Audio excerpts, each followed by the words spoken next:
So Tom's comments about the award contest inspired me to carve this bird. This is, since I've grown interested in this hobby, I've heard about this contest, and I decided it was a shame if I missed the last one. So hopefully it's not the last one. I'm going to Maryland and I'm entering this bird. So I picked a Ross's goose for my entry. And the reason I did that, Ross's goose has saved many a snow goose hunt for me. They play a little bit better than their snow and blue cousins, so I decided to hopefully the Rossi charm carry me through on a couple things. So this bird actually represents a number of firsts. It's the first wooden bird, all wooden bird that I've carved. It's cedar body and tupelo head. After I messed up the first head block and had to start over. It's the first time I've attempted painting with an airbrush. So a lot of firsts. Hopefully the Rossi charm carries me through Maryland and have a good showing. I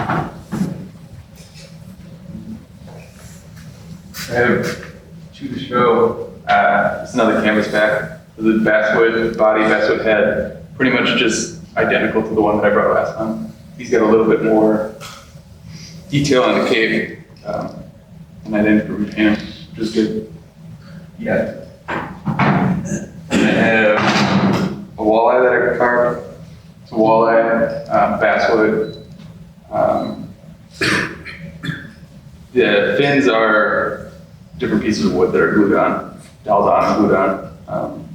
Yeah, glass eye. And then he's not painted on the back so that you can prove it's not a mount. You're not going to tell a story? Did you carve it by hand or did you use a Dremel? I would 75% by hand, maybe 25% Dremel. Like some of this detail, like the fin detail was Dremel, but most of the shape and everything was all hand. And then we're carving, so a friend of ours has some lakes that we fish on in South Dakota. So I'm carving one, Jake's gonna carve one, my dad's gonna carve one, and then we're gonna make it into a stringer mount. So it'll be a stringer mount for him. What, you haven't done fishing before? This is my first one. That's what I thought, yeah. First fish. Great, yeah. Thank you. Unfortunately, I don't know what material this one is. This is widgeon that I carved. Probably 2 years ago, it's been sitting in gray primer for the last couple of years when we were doing the painting with the kids' decoy. I painted the pork decoy that I had carved with the kids that was auctioned off. I actually did the painting, touch-up painting with this guy here. I think he's red cedar, I'm not positive on that. I know the head's a little bit different. I put my heavy insert in here. We were floating decoys last night, and I was so proud that this is one of those decoys that will self-right. I put it in the tub, and it went like that. And yeah, I should have tried floating it again before actually bragging about that to the kids. So I'm gonna have to put a keel on this guy here, but this one was, we used a lot of match painting on here, but then we also showed a couple of little tips and tricks on how to do some little things with the same paints. Found some iridescent paint, which spray coated this. It's not just real obvious that that's iridescent on there, but hollow. Got here the BB float around in there, but painted with a mixture of house paints and acrylic paints. Also provided a bunch of knives that carved here the last couple of months. These were blades that were gifted to us by Todd Mocha, and the woods, the hardwoods, are woods that were gifted to us by, well, my goodness, I'm blanking completely out on it. Dave Jackson. We were down there a couple of years ago, and he gave us a bunch of hardwoods. We used some of them for keels, we used some of them for these knives we get. mahogany, Brazilian mahogany, there's some cherry, walnut. This guy, I believe, is cherry. This one, it was actually kind of interesting. We had a boy 2 years ago, Matt, was it? That took one of the knives and decided to try the cut-resistant gloves and see if you could poke through the glove. Found out that they are cut-resistant but not puncture-resistant. Matt asked me if I could make a knife blade without a point on it. So this was my second attempt, maybe third attempt at that. And kind of like the idea of that. Of course, this boy's graduated now and is no longer in our class, so hopefully that won't be an issue anymore anyway. But anyway, I brought this one along. This is actually one that I had made with the blades that Todd gave me, like several hundred of these blades. Need more? What I would like to ask is, are people interested in, I'm always looking at ways that we can raise money for kids. Question is, would anybody want a kit that they can make their own knife like this? Does anybody want one made? I don't know if it'd be worth $35 or whatever, but with the funds going to the kids program, so that if Steve needs it for his kids, our kids don't, we're pretty well set for this year and probably next year. There's other groups out there that I've been hearing through the grapevine that are looking at getting started. I'd love if they were to contact us, that we'd be able to help them out as well. So I thought I'd throw that out there if people want one, put a little, some money towards that, keep the coffers going for the kids program. So, not something a little different this month. These are Autumn Wings kits. They were purchased by a guy I hunt with, and he asked my daughter to paint them about 10 years ago. She's obviously not going to. She's moved on to a different stage in her life where painting ducks is not really on her radar right now. So rather than have them sit for another 5 years till she's out of college and ready to start painting them again, I figured it was best just to paint them and return them back where they belong. That way you don't have to pack them up and move them around all the time, because they're just taking up space and getting covered in dust. I found them very strange to work with. I don't know if anybody else has done them before. I've never done burlap foam. So this is burlapped, but it was done in kind of a black tar, like a roofing tar. It's hard like ceramic. I couldn't break it with a hammer. It was strange. Yeah, on the website, because I had to research them to figure out what kind of birds they were. They showed them driving over with a car. So I thought it was odd. This one was easy to figure out because it had red eyes, so I knew it was a canvasback. So kind of deduced that this was the hen because it had brown eyes. Looking at their website, they're not really super consistent on their quality control. So they might say you're buying mallards, but if you get 10 of them, a couple of them might look more like bluebills than mallards. You gotta kind of sort them. She does not have a canvasback nose or bill. It's fat like a mallard, but the head shape is not their mallard shape. Their head shape is their canvasback shape. So I just painted it as a canvasback. Eyes aren't the highest quality eyes, but they're, if you're, a lot of times guys, and especially kids, new carvers, they seem very intimidated by the painting. This is a $25 practice piece. You can paint it, buy it, paint it 15 times, and you're not damaging or messing up one of your first carvings. So I think if if you have somebody that is curious about doing something and doesn't know, I think it's a good idea or a good way of getting them, you know, kind of started, see if it's something they're interested in. I don't know if I'd want to paint them all the time, but that is what it is. So the other question is, do I put my name on the bottom of them? I didn't carve them, I just painted them.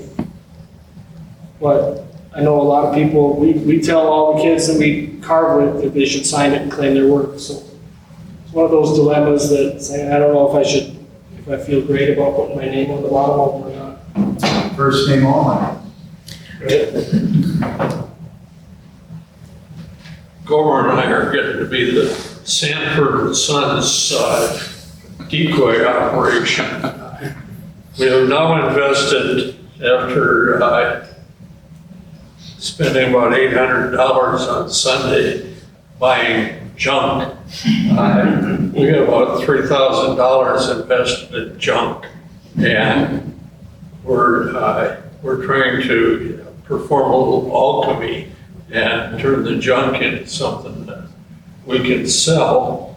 This is an old, I don't know the brand. It's a little bigger lathe turned body. It was a head that I carved out of wormy butternut for another project, and I managed to put it on there and give it a Mason style paint job. And I turned this $10 project into a $50 decoy. I have a deep affection for old gunning decoys, and I'm just loving this project. And Gomer is too.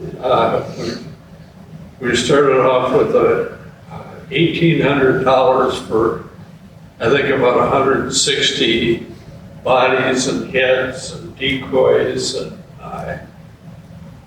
we have managed to sell, I think, 90 of them already. This is honoring the past. I'm not good enough to do nice stuff, but these old timers had real simple paint patterns, and I love the way they were. Look, if you got junk, we buy junk. He'll come around with his old pickup. Last month I brought the little female of the okay, Rich, I forgot what's made. No, horned puffins. And then I finished the male. He's a little bit bigger. I turned his head quite a bit. And so this is my pair that I've been working on. This is just going nowhere. It'll go just up on the shelf at home. Yeah, and that's it. My wife has informed me that my next project are quilt hangers. And I need to make about 40 of them. She saw something in one of my wood magazines and, you know, folded it open and put it where I eat and said, you need to make about 40 of them. And I said, well, by when? And she goes, spring. Fortunately, Minnesota's been real good for me this year. I've been able to put spring off until probably tomorrow. But yeah. This weekend. Well, yeah, tomorrow I'm gonna have to start doing some planing and doing some cutting with making a few things. So I have a question for Gary Torkelson. Does a puffin taste like coot? Neither confirm or deny. A little stronger than blue. Fish sticks. This is and Gary told me this is a mallard. I think it's a drake. This was our kit, so it's white cedar. I use, basically I use just about everything under the sun, from from knives and Dremels and wood burning tools, for instance, to mandible separation here and the nostrils. But it's painted in oils. It's fully hollowed, and as you can see, a keel and weighted, floats like a champ. And most difficult part I had actually was the tail feathers. It didn't seem to be working out all well, but it's probably 4 or 5 coats on that. And then I also have a diver duck. This is I call it a 4D diver duck diving decoy. This is made of white pine, soft white pine.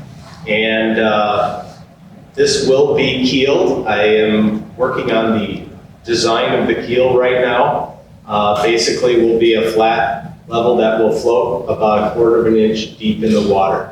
But it has to be designed, obviously, so that it will self-right when it goes down. So there's going to be a lot of weight that'll be looped underneath, and then this will sit on the platform and screwed in through the back end here, and then I will basically I'll drill a hole through the bill and epoxy that down. The other thing that I added at the end here was I have the eyes partially closed. I did that kind of personally because I always close my eyes when I go in the water. I don't know necessarily if the duck itself closes that membrane that actually comes from bottom up. So anyways, I did research it a bit. I couldn't find a buffle head. I actually sent an email to my buddy Kip Burney, who's a professional wildlife photographer. He didn't have one, so I copied a canvas back eye. So it's partially in. But hopefully it floats well. Is the head hollow? What's that? Is the head hollow? Yes, the head is hollow too. It's a separate piece. For the body itself, I just took the bandsaw and cut it this direction, hollowed it out, and slapped it back together. But then the head itself is also separate, and I drilled out the majority of the head. So it's pretty light overall. You drilled it out from the bottom, or did you cut it in half? No, Tommy cuts his in half this way and then hollows. I just drilled this way and hollowed it out as much as I could. It's considerably light, but hopefully it works good. So Jeff, so the keel design is different than your earlier versions? I've got probably 4 or 5 designs that I've penciled out, but it will, I think what I've got put together will work.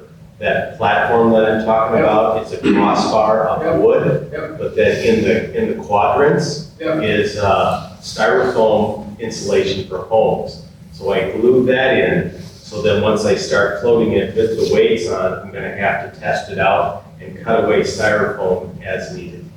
So it's gonna be a prototype, new product introduction, basically, is what I'll be doing. That's an interesting thing, the higher those heads get, or anytime the body starts to extend above the water, you almost have to have a tree, you almost have to have equal on the bottom. Oh yeah, the keel will probably be lying, twice the depth of the duck itself. So it will. We'll be getting over that by when? You figure October? As soon as you invite me, I'm going with you, man. My first duck I shot was with Torque, and he said, "Here comes one," and he didn't want to shoot it. And it was this tiny little thing, I had no idea, and I got up there, I'm shaking, whatever. And I shot a bufflehead hen, and I felt bad for it. We both had a tear in our eye. Yeah, and that's where the fish sticks thing got through. Well, this is a repeat from last month. I had a rough painted basswood, hollowed out, head and body. Done all wood burn. And this is my 3rd bird I've ever done, so. Here to get pointers on how to do these things. And you know, I just grabbed some paint from Hobby Lobby and went to it.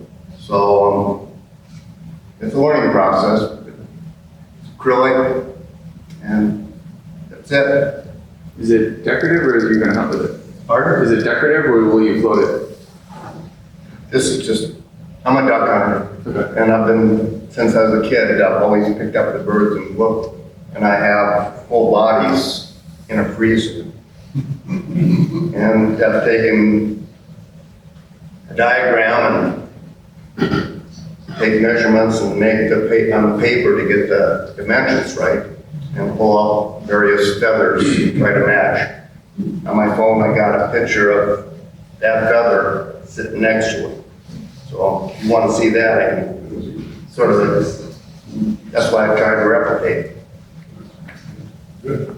So you have a freezer in your garage that's considered a board? That's why my electric bill is so high. It's probably from 1950. Oh. Getting popsicles out of it, does it? This is my attempt at a wood duck. I've got so many ducks that sit flat on the tabletop or the shelf that I'm trying to look for better poses, different poses. So this is my first attempt at a standing pose, and it ended up very well. I'm pretty happy with it, but it took a long time to do. The full body is a little more clumsy because it's hard to hook into a vise. I did the rough carving on a vise, but then when you start rounding everything off, of course, it's impossible. So it gets a little clumsy to hold and do power carving on the whole body, but other than the time it took, it went pretty well. It took me forever to figure out the legs, how to get the legs at the right angles, and it scared the hell out of me because if you glue the legs in and you get them wrong, then you got to start all over with drilling holes and all. So I devised a system where I could put the leg in and position it and get it just right and still pull the leg out, and then be able to put it back in the same position. So that took me a long time to figure out how to do. And the painting with the iridescence was another challenge.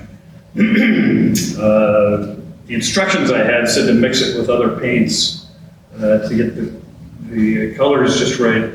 But then, no matter which angle you looked at it, the colors would be the same. So I just covered everything, the brightest feathers just with straight iridescent paint. And now I get the effect, when you look at it from the wrong angle, they turn black. And when you get the light just right, then you get the color from them. So that took me a little while to figure out. But, and it was fun doing the base too. When I got tired of doing the bird, I could work on the log or the acorns. So, but now that it's finished, it takes up more space than a duck just sitting flat on the table would take up. So that's another disadvantage. They're a little more consume a little more space, but I enjoy doing the more detailed type work. So the challenge was Is that fun. base ceramic or wood? No, it's wood. It is. Yeah, it just chunk of cedar. So it was fun to do. You did a good job. No, thank you. I brought in a decoy just for fun. I was concerned in case nobody brought anything. I grabbed something off of my shelf, but I brought this along just because it's a decoy that's always fascinated me. And I don't know, there's not a lot of them around, so you might not have had a chance to look at them. They're featured in both of my books. It's been kind of an obsession of mine trying to figure out who the maker of this decoy is, and we still don't know. It's still unknown. But prior to the first book I published of Minnesota Decoy Makers, that was one of my quests. This was probably the only known and quintessential Lake Christina decoy. And it's hollow, inletted like this. There's hens and drakes have shown up. But I've done a lot of research trying to find out, spent a lot of time up in Christina and talking to a lot of the old timers and stuff. We still have no name on them. But I had a Since then, of course, I've been able to identify a lot of makers up in Christina, because it always fascinated me, how could Christina be such a huge market hunting destination and with all the camps on it, how could there not be carvers up there? There had to be. But this is the only birdway that we ever associated with it prior to like 2010. Then once I did a little bit more research, of course, we found other carvers, most notably Ole Gunderson came to light and is probably the most famous carver from Christina now. But I had found some with AW on them, and that was kind of a lead, and I followed that lead up, and it turned out to be Anton Waldine, and I was hoping Anton Waldine was the man who made the decoys. It turned out he owned the decoys. He was an old market hunter who then turned into a guide, so he was hunting on these, which gave me a little bit better idea of what the date of when these decoys might have been made. But based on the fact that they were in his rig and that he owned them and talking to people from there, they're older than I thought they were. They may be as old as close to 100 years old. So he was hunting with these decoys probably in the turn of the last century, so maybe in the 10th even. So just a cool little bird. Like I said, there are hens too. I've never been fortunate to get my hands on one of them, but just a neat little bird, a little piece of history from Lake Christina. Doug, the guy that owned it, where was he from? Pardon me? The guy that owned it up, where is he from? Well, who knows where this migrated from? When I found it, I got it by way of a collector. The AW guy. Oh, he was a market hunter on Lake Christina, yeah. And then I actually went to his cabin where he worked out of on Christina, and it's a time capsule. It's locked up with just like the day that he died, and nothing's happened to it since then, except everything's gotten older. But even some of his old brands and stuff that were branded on the bottom, the branding irons, I found them in the cabin. So it was pretty cool piece of history though. And there's quite a bit of him in my second book, but that's still one of the quintessential Lake Christina canvasbacks.